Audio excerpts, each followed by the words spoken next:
Hello, good morning. कसे आहेत सगळे? मस्त ना? मी पण एकदम छान आहे. आज आधी मी तुम्हाला गोष्ट सांगते, मग आपण त्याविषयी बोलूया. इथं काय झालं, एक माणूस होता जवळजवळ 70 वर्षाचा. त्याला वाटायचं आपल्या आयुष्यात आपण मिळवले, 2 मुलं व्यवस्थित आहेत, पण आपण काय मिळवलं तर खात खर्च करत राहिलो. आपण काही खूप श्रीमंत नाही, आपण मरताना तरी खूप श्रीमंत म्हणून मरावं अशी त्याचे मनात इच्छा झाली. मग काय करायचं? त्यानं ठरवलं आपण राजाला जाऊन भेटायचं. त्या राज्याचा राजा खूप चांगला होता, खूप मदत करणारा होता. म्हणून तो राजाकडे गेला. म्हणाला, महाराज, माझी एकच इच्छा आहे. मी माझं आयुष्य व्यवस्थित जगलो, 2 मुलं आहेत, व्यवस्थित आहे, मिळवलं खाल्लं, ओके. पण माझी एक इच्छा आहे, मी मरताना मोठा श्रीमंत म्हणून मरावं अशी माझी इच्छा आहे आणि आपण मला मदत करावी, असं तो म्हणतो. तसं महाराज म्हणतात, हे बघ, नुसतं मी तुला काही मदत केली की काय होईल? ती भिक्षा होईल. तू काही भिक्षा मागणारा भिक्षुक नाहीये, भिकारी नाहीयेस.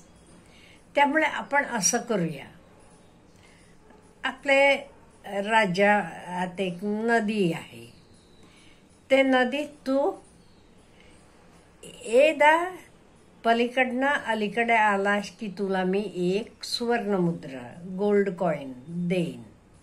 तसं तू किती वेळेला नदी क्रॉस करशील तेवढ्या तुला सोन्याच्या मुद्रा म्हणजे सुवर्णमुद्रा मिळतील. म्हातारा तर खूप खुश झाला. लहानपणीपासून तो भरपूर पोहलेला होता, चांगला स्विमर होता. हे काय ठरलं, सकाळी 6 ते संध्याकाळी 6 पर्यंत तो किती फेऱ्या मारतो तेवढ्या त्याला सुवर्णमुद्रा द्यायचं ठरवलं. मंत्री म्हणाला महाराजांना, महाराज, कसं हे आपलं सगळी आपली ट्रेजरी रिकामी होईल असं झालं की आज हा म्हणतो, उद्या आणि कोणतर म्हणतो, तुम्ही असं देत. महाराज खूप हुशार होते. ते म्हणाले, नाही, बघ तू. ओके. दिवस उजाडला. महाराज, त्यांचे मंत्री, हे माणसाची मुलं, सुना, बायको सगळे येऊन, बाकी लोक पण गावातली येऊन नदीकाठी थांबले.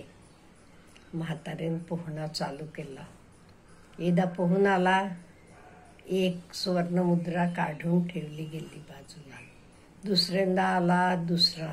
असं करत करत सुवर्णमुद्रांचं ढीग साठत गेला. संध्याकाळचे 5 वाजत आले. महाराज म्हणाले, बास आहे, एवढा आहे, आता तू श्रीमंतच झालास की. तसं म्हातारा म्हणतो, नाही महाराज, अजून 1 तास बाकी आहे 6 वाजायला आणि 6 वाजेपर्यंत मी पोहू शकतो. पट्ट्या पोहायला लागला, गेला तिकडे इकडे पोहत आला.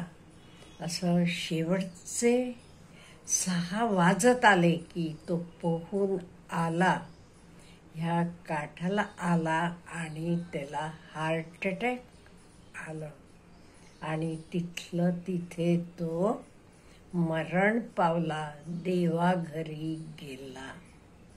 ही गोष्ट आपल्याला काय सांगते? ही गोष्ट आपल्याला सांगते, आयुष्यात आपण थांबायला शिकायला पाहिजे. ही गोष्ट फक्त पैसे मिळवण्यातच नव्हे, खाणं असेल, बघणं असेल, सगळं. फॉर एक्झाम्पल, खाणं. आपण अति खाल्लं, एखाद गोष्ट आवडली तुम्हाला, म्हणून तुम्ही अति खाल्लात की काय होतं हो? आपल्याला माहीत आहे, आपलं पोट बिघडते किंवा आणि काही होऊ शकते. असंच अति बघणं झालं. ओके, मोबाईल आवडतो मला बघायला, अति मोबाईल बघत बसले मी, काय होईल आपल्या सर्वांना माहीत आहे. तसंच अति ऐकणं, अति चालणं, अति काम करणं, कुठलाही अति, आपण अति काही करू नये. म्हणजे आपल्याला लिमिट पाहिजे, कुठे थांबायचं हे कळायला पाहिजे. आणि हे म्हातारीचं काय झालं बघा की, जरा आधी थांबला असता, ते पैसे तरी त्याला भरपूर मिळालेलेच होते, आनंदानं जगू शकला असता का नाही. त्यामुळे इवन जे काही आपण मिळवतो, तर कशासाठी मिळवणं आपण, we are earning to live, we are not living to earn. आपण जगण्यासाठी मिळवतो, आपण मिळवण्यासाठी जगत नाहीये. हे आपण आपले अंगात मुरवलं पाहिजे. नाही तर आपल्याला माहिती आहे, काही लोक काम सुद्धा अति काम करतात. नो डाऊट, प्रत्येक वेळी पैसेसाठीच असं म्हणत नाही मी. काही लोक बाकीचं कौतुक करतात, मी कोणतरी आहे, मी कोणतरी स्पेशल आहे, मी सगळ्यांपेक्षा वेगळा आहे, हे दाखवण्यासाठी अति काम करत असतात. काम सुद्धा अति करणं कुठलंच अति करणं चांगलं नाही. अति झोपणं चांगलं आहे का? नाही. अति झोपणं पण चांगलं नाही.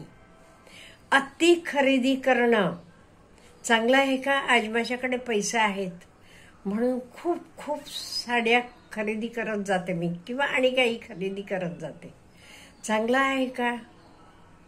अहो, त्या ठेवायला तर जागा पाहिजे. कपाट उघडलं की धो साड्या खाली पडल्या की काही उपयोग. त्यामुळे आपल्याला कुठे थांबायचं हे कळायला पाहिजे. त्याच्यापेक्षाही प्रत्येक गोष्ट आपण लिमिटमध्ये करायला शिकायला पाहिजे. लिमिटमध्ये, तर टीव्ही बघणं असू देत, मोबाईल बघणं असू देत, इवन मुलांचं खेळणं सुद्धा.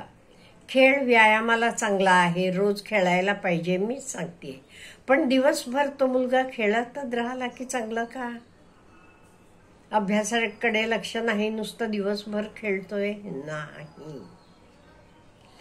इवन स्वच्छतेचं सुद्धा मी म्हणते, आपल्याला स्वच्छता पाहिजे, घर स्वच्छ पाहिजे, सगळं स्वच्छ पाहिजे. पण काही लोकांची स्वच्छता पण अति असते. कायम नळ सोडलेलाच असतो, कायम फरशी धुवायचे असतात. इवन साधं पेन किंवा पेन्सिल खाली पडली तरी ते धुवून ठेवतात ती वर. अहो, एवढेच का, मी अशा बायका बघितल्यात. आता गॅस सिलेंडर आलं की आपण तर धुवून घेतो का?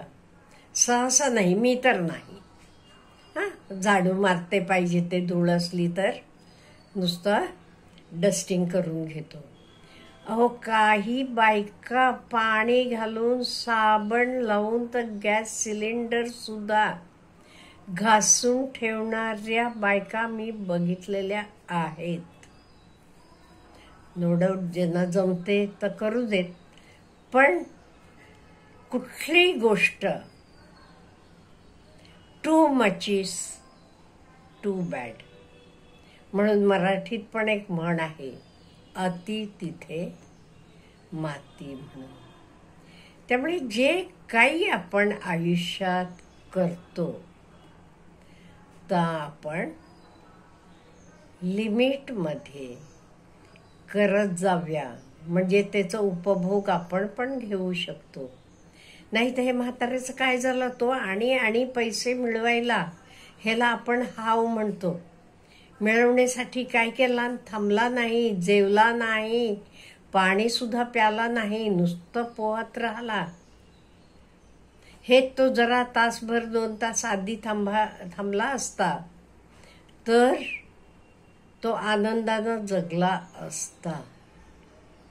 म्हणून आज आपण ह्याचा विचार करूया, कुठल्याही गोष्टीचा, तर खाण्याचा असू देत, पिण्याचा असू देत, बघण्याचा असू देत, काही असू देत, आपण कुठे थांबायचं हे ठरवूया. सगळ्या गोष्टी करूया, पण लिमिटमध्ये करूया.